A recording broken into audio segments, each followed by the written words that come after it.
Hello friends, how are you all? I hope you guys all are well. I am Assistant Professor Mona and today I am going to discuss the Oliver Twist written by Charles Dickens and the subtitle is The Parish Boy's Progress. तो Charles Dickens का second novel है 1839 में written है and यहाँ पर ये novel जो है बहुत ज़्यादा इंपॉर्टेंट हो जाता है किसी भी एग्जाम के पॉइंट ऑफ व्यू से। इनफैक्ट चार्ल्स डिकेंस जो है वो ही अपने आप में बहुत ज़्यादा इंपॉर्टेंट है। तो चार्ल्स डिकेंस की बायोग्राफी एंड इनके वर्क सभी हम लोगों को कवर करने हैं। तो चलिए without waste your time let's start our today's discussion. But before starting my lecture, I want to tell you guys that if you are new to my channel, please do subscribe and hit the bell icon so you will get notified when the video uploaded. तो हम लोग यहाँ पर start कर रहे हैं। सबसे पहले हमारी जो कुछ इसकी फेमस लाइन है ये कई बार एग्जाम्स में पूछ ली जाती है तो इनका आप स्क्रीनशॉट ले सकते हैं। तो यहाँ पर ये फेमस लाइन जैसे कि please sir I want more, ये हमारे चैप्टर 2 में आती है जबकि ओलिवर जो है फैक्ट्री में वर्क कर रहे होते हैं और वो वहाँ पर थोड़े से और फूड की डिमांड करते हैं। वहाँ पर ये लाइन जो है बोली जाती है, ओलिवर ट्विस्ट का डायलॉग है और बहुत ज़्यादा इंपॉर्टेंट ये हो जाती है, कई एग्जाम्स में पूछी गई है। नेक्स्ट हम लोग देखते हैं that boy Oliver is an impostor. ये मिस्टर ब्रानलो जो है वो बोलते हैं ये वाली लाइन को। तो ये भी लाइन बहुत ज्यादा इंपॉर्टेंट हो जाती है। तो कुछ फेमस लाइंस जो है वो हर एक वर्ग के हम लोग को यहाँ पर याद रखनी होती है, ठीक है। नेक्स्ट हम लोग देखते हैं यहाँ पर every trade has its drawback. ये लाइन हम लोग याद रखेंगे, some people are nobody's enemy but their own, chapter 43 से है। And sudden shift and changes are no bad preparation for political life. तो ये कुछ यहाँ पर इसकी फेमस लाइंस हैं। ये हम लोग यहाँ पर स्क्रीनशॉट ले सकते हैं और याद रख सकते हैं। पर ये वाली लाइन जो है ये हम लोग जरूर याद रखेंगे बिकॉज ये एग्जाम्स में पूछी गई है, प्रीवियस एग्जाम्स में ये लाइन पूछी गई है। तो ओलिवर ट्विस्ट है एंड ओलिवर ट्विस्ट को कई बार कंसीडर किया जाता है गाइस, चार्ल्स डिकेंस की बायोग्राफी भी इसको कंसीडर किया जाता है बिकॉज चार्ल्स डिकेंस की अगर हम लोग ने बायोग्राफी पहले भी डिस्कस की हुई है, प्लेलिस्ट में आपको वीडियो मिल जाएगा। एंड अगर आप लोगों ने वीडियो नहीं देखा है तो आप लोग चैनल को जाके वो वीडियो भी देख सकते हैं। तो चार्ल्स डिकेंस की जब हम लोगों ने बायोग्राफी डिस्कस की थी तो उसमें हम लोगों ने देखा था कि चार्ल्स डिकेंस की जो लाइफ रही है वो खुद बहुत मिजरेबल लाइफ रही है। एंड उन्होंने इंडस्ट्री जो रहती है आपकी, एक इंडस्ट्रियल सोसाइटी जो रहती है उसको बहुत करीब से देखा है। बिकॉज जब वो 12 ईयर ओल्ड थे तो उन्होंने 2 और 3 ईयर्स एक शू फैक्ट्री में भी वर्क किया था। तो उन्होंने मतलब एक चाइल्ड लेबर जिसको हम बोल सकते हैं उसको फेस किया है उन्होंने। और बहुत ज्यादा उन्होंने उससे इंडस्ट्रियल लाइफ जो होती है उसको बहुत करीब से देखा है। तो उन्होंने उस चीज, वो जो इंडस्ट्रियल लाइफ जो होती है उसको लेकर उन्होंने अपने नॉवेल्स लिखे हुए हैं। जैसे कि हम ओलिवर ट्विस्ट में भी देख सकते हैं इस चीज को कि ओलिवर जो है इंडस्ट्री में वर्क कर रहे होते हैं और वहां पर उनको किस टाइप से प्रॉब्लम फेसेस करनी होती है, चाइल्ड एक्सप्लॉयटेशन किस तरीके से दिखाया गया है, ये सारी चीजें इन्होंने इस नोवेल में दिखाई है। तो हम लोग यहाँ पर एक तरीके से बोल सकते हैं जैसे कि हम बोलते हैं कि literature is the mirror of the society. तो यही ये चीज यहाँ पर कही गई है कि यहाँ पर इनका जो लिटरेचर है, चार्ल्स डिकेंस का जो लिटरेचर है, हम इनके लिटरेचर में देखते हैं कि इनके लिटरेचर में एक इंडस्ट्रियल जो सोसाइटी है उस पर एक सटायर जो है वो हमेशा एक प्रेजेंट किया जाता है। इंडस्ट्रियल सोसाइटी का रियल फेस जो है वो अपने नोवेल्स के थ्रू ये रिप्रेजेंट करते हैं। तो ये चीज यहाँ पर दिखाई गई है। चलिए मूव करते हैं हम लोग आगे। यहाँ पर कुछ थोड़ा सा एक इंट्रो ले लेते हैं ओलिवर ट्विस्ट का। तो ओलिवर ट्विस्ट जैसे कि मैंने आपको बताया था कि 1839 में रिटर्न है एंड बहुत ज़्यादा ही सक्सेस इसको मिली थी। इंडस्ट्रियल सोसाइटी पर एक तरीके से ये सटायर है, हार्श रियलिटी दिखाता है ये इंडस्ट्रियल सोसाइटी की।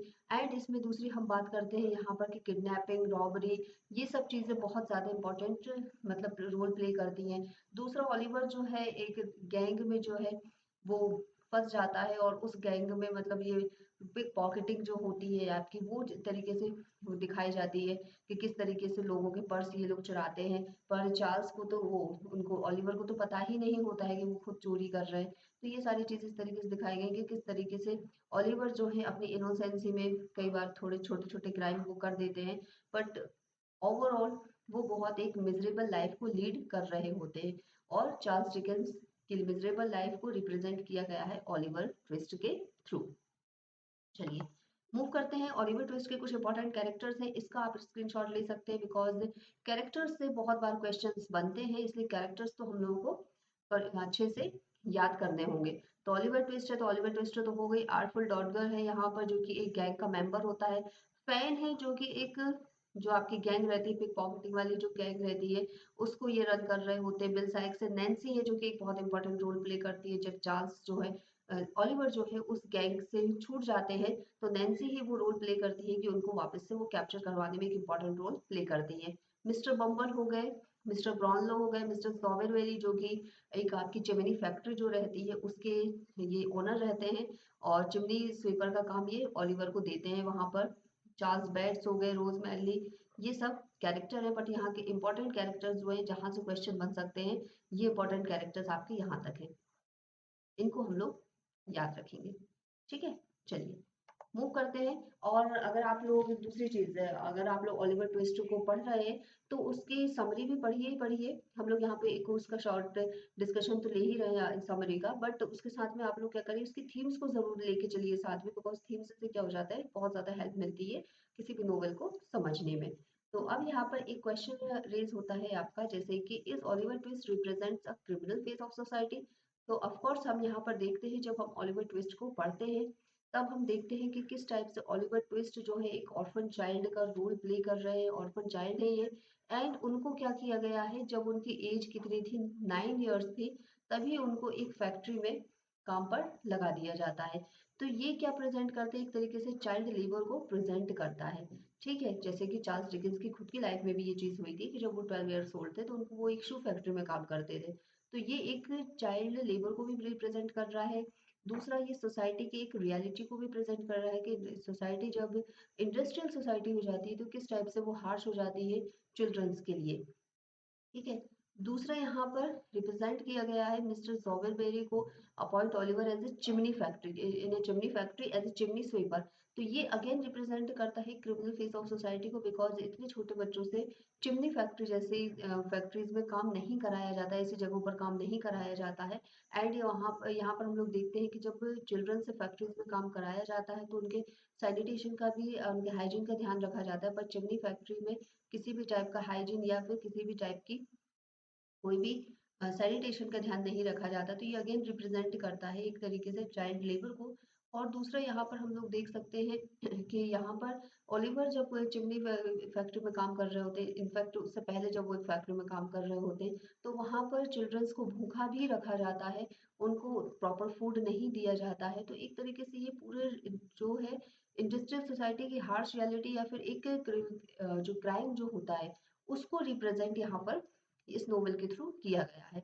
दूसरा, हम देख सकते हैं कि ओलिवर ट्विस्ट जो है वो खुद किडनैपिंग भी फेस करते हैं। वो उनकी जो गैंग जो रहती है, फैन की जो गैंग रहती है, वो क्या करती है, उनको किडनैप कर लेती है, जो कि क्या करते हैं, पॉकेट पिकिंग करते हैं। तो पॉकेट पिकिंग जब ये करते हैं तो ये मतलब ओलिवर इतने इनोसेंट रहते हैं कि उनको पता भी नहीं होता है कि वो पॉकेट पिकिंग कर रहे हैं। तो ये मतलब इस टाइप से किडनैप हो गए, फिर उसके बाद में पॉकेट पिकिंग कर रहे हैं, तो ये भी क्राइम यहाँ पर रिप्रेजेंट किए गए हैं। तो किडनैपिंग, रॉबरी, इस टाइप की चीजें सब यहाँ पर रिप्रेजेंट की गई है। एंड ओलिवर गॉट जो है, एक बार उनको अपॉर्चुनिटी मिलती है, वो उस गैंग को छोड़कर भाग जाते हैं, बचकर निकल जाते हैं। पर उसके बाद में जब एक शॉप पर वो कुछ इंपॉर्टेंट अपने गुड्स ले रहे होते हैं, तब वहां पर उनको नैन्सी देख लेती है, और नैन्सी क्या करती है, उनको वहां पर कैप्चर करवा देती है अगेन फैन की गैंग से। तो ये सब एक मिजरेबल लाइफ जो है ओलिवर ट्विस्ट की यहाँ पर पूरी तरीके से रिप्रेजेंट की गई है कि किस टाइप से एक छोटा बच्चा जो कि ओनली 9 इयर्स ओल्ड है, उसको क्या किया गया है, फैक्ट्री में काम पर लगा दिया गया है। उसको फूड नहीं दिया जा रहा है, उसके सैनिटेशन का ध्यान नहीं रखा जा रहा है, उसके हाइजीन का ध्यान नहीं रखा जा रहा है। अगेन फिर वो जब वहां से निकलता है तो वो किडनैप हो जाता है गैंग से, फिर वहां पे वो पॉकेट पिकिंग कर रहे हैं। अगेन वो क्या करता है, उस गैंग से छूटता है, और एक अच्छी लाइफ को जब वो लीड करने ही वाला होता है तभी उसको वापस से कैप्चर कर दिया जाता है। तो इस पूरे नोवेल में क्या दिखाया गया है, एक पूरी ओलिवर ट्विस्ट की मिजरेबल लाइफ को रिप्रेजेंट किया गया है। एंड इंडस्ट्रियल सोसाइटी पर ये बहुत बड़ा सटायर है, उनके रियल फेस या उनका हार्श फेस जो है वो यहाँ पर रिप्रेजेंट किया गया है। तो ये ओलिवर ट्विस्ट है। एंड यहाँ पर हम लोगों ने कुछ इवेंट्स के थ्रू इसकी समरी भी डिस्कस कर ली है। तो अगर आपको इसकी डिटेल समरी पढ़ना है तो आप लोग गूगल सर्च करके डिटेल समरी भी पढ़ सकते हैं, क्योंकि उतनी डिटेल समरी यहाँ पर थोड़ा सा पॉसिबल नहीं है। पर एक ओवरव्यू हम लोगों ने इसका ले लिया है, और इस टाइप से क्वेश्चन भी रेज होते हैं। तो पढ़ने का जो है आपका एक प्रोस्पेक्टिव जो है उसको थोड़ा सा चेंज करिए, उसको थोड़ा सा ब्रॉड करिए, एंड इंटीग्रेटेड मैनर में पढ़िए, बिकॉज थीम्स जो है बहुत ज़्यादा इंपॉर्टेंट हो जाती हैं। तो ये था हमारा आज का लेक्चर ऑलिवर ट्विस्ट पर। सो गाइस, अगर आप लोगों को वीडियो लेक्चर पसंद आया हो तो आप लोग वीडियो को लाइक करें, शेयर करें एंड चैनल को सब्सक्राइब जरूर करें। I will catch you tomorrow with another video lecture. Till then keep watching, keep learning, bye bye.